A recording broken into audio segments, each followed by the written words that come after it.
સાથે Neeraj, good morning. ઘણા મહત્વની અપડેટ છે આજે વૈશ્વિક બજારો તરફથી. શું છે ડિટેલ્સ? જી, ખાસ કરીને આપણે જે વિશે ચર્ચા કરી રહ્યા હતા છેલ્લા ઘણા સમયથી યુએસ ફેડને લઈને એનો નિર્ણય આવતો જોવા મળ્યો છે, પરંતુ એ નિર્ણય પર આપણે જઈએ ડિટેલમાં એની પર આપણે વાત કરીએ.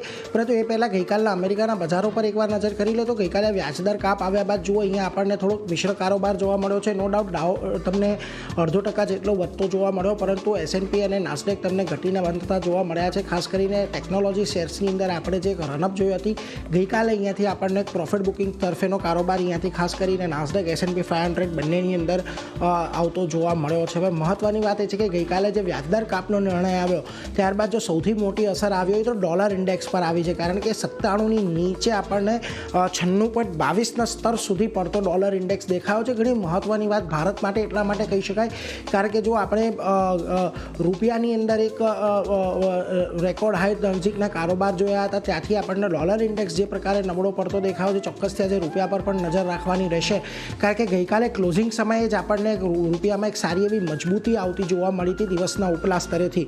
આ ઉપરાંત તમને સોના ચાંદીની અંદર પણ ગઈકાલે થોડીક નફા વસૂલી આવતી જોવા મળી, જે પ્રકારે અહીંયાથી એન્ટિસિપેશન વ્યાજદર કાપનું હતું એ જ પ્રકારનું આપણને આવતું દેખાયું છે. અને ખાસ કરીને ગઈકાલે બેંક ઓફ કેનેડાની પણ એક બેઠક હતી જેમાં એમણે પણ 5% જેટલા વ્યાજદર ઘટાડ્યા છે. પરંતુ ખાસ વાત કરીએ યુએસની અંદર ગઈકાલે આપણને શું થતું જોવા મળ્યું તો જુઓ, ફેડે 5% જેટલા વ્યાજદર કાપ કર્યા અને આ વર્ષે 2 વધારે કાપના સંકેત અહીંયાથી ખાસ કરીને આપ્યા છે. લેબર માર્કેટની અંદર ખાસ કરીને નબળાઈ આવી રહી છે એટલા માટે તેઓ અહીંયાથી કાપના સંકેત આપી રહ્યા છે. ડિસેમ્બર 2024 બાદ પહેલી વખત એવું બન્યું છે કે આપણને યુએસ ફેડ દ્વારા વ્યાજદર કાપ આવતો જોવા મળ્યો છે અને ટ્રમ્પના બીજા કાર્યકાળની અંદર પહેલીવાર આપણને આવ્યો વ્યાજદર કાપ આવતો જોવા મળ્યો છે.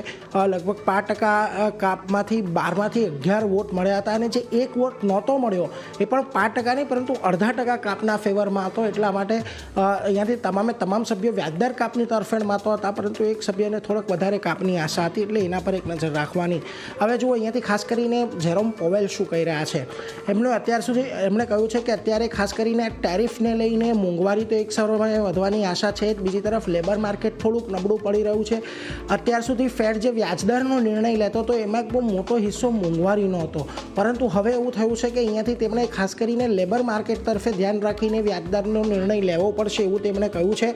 અને આ જે 5% વ્યાજદર છે એ પણ એક રિસ્ક મેનેજમેન્ટને લઈને કાપ આપવામાં આવ્યો છે એવું તેમણે અહીંયાથી ખાસ કરીને કહ્યું છે, એટલે એના પર એક ફોકસ અહીંયાથી ખાસ કરીને રાખવાનો. હવે જો ક્યારે યુએસની અંદર વ્યાજદરો ઘટ્યા છે તો તમને ગયા વર્ષે ખાસા એવા વ્યાજદર ઘટતા દેખાયા. 1%નો વ્યાજદર કાપ ગયા વર્ષે આપણને યુએસમાં આવતો જોવા મળ્યો. ઓગસ્ટ, સપ્ટેમ્બર, નવેમ્બર, ડિસેમ્બર આ બધી જગ્યાએ વ્યાજદર કાપ આવ્યા અને આ વખતે સીધો સપ્ટેમ્બરની અંદર આપણને આ વ્યાજદર કાપ આવતો જોવા મળ્યો છે. હવે ખાસ કરીને આગળ શું અહીંયાથી યુએસ ફેડ કરી શકે છે તો બજારને 2026-27માં એક વ્યાજદર કાપની આશા છે.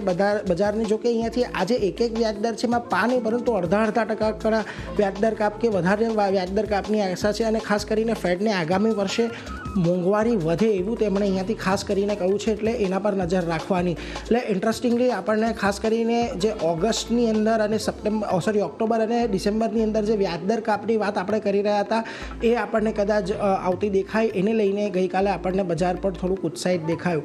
પરંતુ આ બધાની વચ્ચે આજે એશિયાના બજારો જુઓ, તમને અહીંયા સારી તેજી સાથેનો કારોબાર જોવા મળી રહ્યો છે. નિક્કેઈ આજના દિવસમાં એક સારી મજબૂતી દર્શાવી રહ્યો છે. તાઇવાન અને કોરિયામાં પણ જો એક સારી મજબૂતી છે. આ ઉપરાંત હેંગસેંગ, સ્ટ્રેટ ટાઈમ્સ અને શાંઘાઈની અંદર પણ એક તેજી સાથેનો કારોબાર આજના દિવસે અત્યારે તો થઈ રહ્યો છે. પરંતુ મહત્ત્વની વાત ગિફ્ટ નિફ્ટી પર આવી અને ગિફ્ટ નિફ્ટી આજે જે સંકેતો આપી રહ્યો છે એ ઘણા મહત્ત્વના છે, કારણ કે જો ગઈકાલે આપણે 25,300ની ઉપર આપણને બંધ થયા હતા. ફ્યુચર્સ જે છે 25,423 પર બંધ થયા હતા અને 25,516 ગિફ્ટ નિફ્ટી સંકેત આપી રહ્યું છે, એટલે 91 પોઈન્ટનો ઉછાળો અહીંયાથી આવી શકે છે. અને આમ પણ ટેકનિકલી પણ આપણે જોઈએ તો કેશ લેવલ પર એક વખત તો નિફ્ટી 25,500 સુધી જાય એવી એક જગ્યા પણ બનેલી છે, એટલે આજની દિવસમાં પણ આપણને આ જે તેજી અત્યારે શરૂ થઈ છે થોડી આગળ વધતી જોવા મળી શકે છે.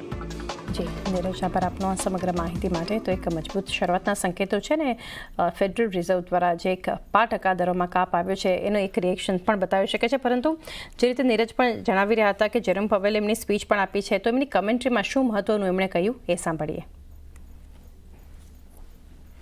In the labor market, the unemployment rate edged up to 4.3% in August, but remains little changed over the past year at a relatively low level.